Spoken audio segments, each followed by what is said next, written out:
pagpapala ng pagmamahal.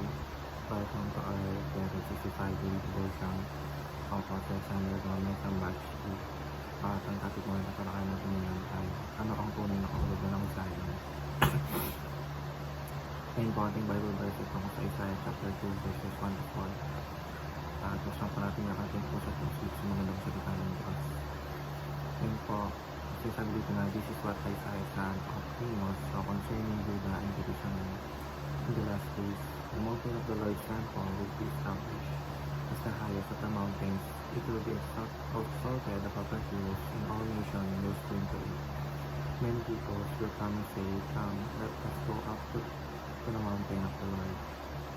Sa Tagalog, ang salita na nakita ng Isaiah sa anak ni Amos tungkol sa Judah at Jerusalem ay mangyari sa mga huling araw na ang bundok ng bahay ng Panginoon ay matatag bilang pinakamataas sa mga bundok at itataas sa ibabaw ng mga burol at lahat ng bansa ay pupunta roon.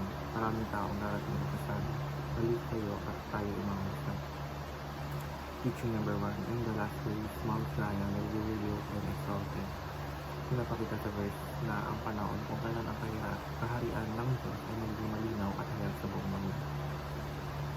Ang Mount Zion dito ay sinisimbolo sa lugar ng pamumuno ng Diyos, isang larawan ng kanyang otoridad at presensya. Teaching number 2, all nations will stream to Mount Zion to submit to Jesus. Larawan ito ng buong mundo bilang pagkilala kay Jesus bilang hari. Hindi ito limitado o iisang bansa lamang. Lahat ng tao mula sa iba't ibang bansa at lahi ay nilapit sa Diyos.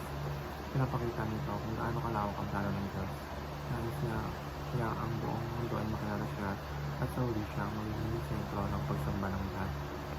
Teaching number 3, the law of King Jesus will govern the nations. Ibig sabihin, darating ang panahon ng pamantay ng katotohanan sa butihan na hindi mabatay sa opinion ng tao o kultura. Ang mga salita turo ng isa sa magiging batayan ng hustisya at kapayapaan at kaayusan. Application number 1, study end times doctrine biblically. Hindi sapat na marinig lamang ang mga haka-haka tungkol sa end times. Bilang mga mananampalataya, mahalagang malaman natin ang sinasabi ng Biblia upang hindi ka na manilang. Kapag naiintindihan natin ang plano ng Diyos mula sa kanyang panahon, mas naging matatag ang pananampalataya natin at hindi tayo natatakot sa mga nangyayari sa mundo. Application number 2, see current events through the eyes of faith. Kapag may digmaan o kaguluhan, madali tayong mabahal. Ngunit kapag alam natin ang plano ng Diyos, nagbabago ang ating pananaw. Salit na katakutan ng mga balita, nakita natin na bahagi ito ng mas malaking layunin ng Diyos. Application number 3, serve King Jesus by spreading His word. Dahil alam natin na isang araw ay kilalanin siya ng lahat, dapat magsimula na tayo ngayon. Ang bawat Kristiyano ay tungkol ibahagi ng salita ng Diyos sa pamilya, sa trabaho o kahit sa social media. Ang simpleng pag-encourage o pagdarasal para sa iba ay paraan para tulungan ng iba na lumapit kay Jesus. Ayun lamang po ang aking devotion. Maraming salamat.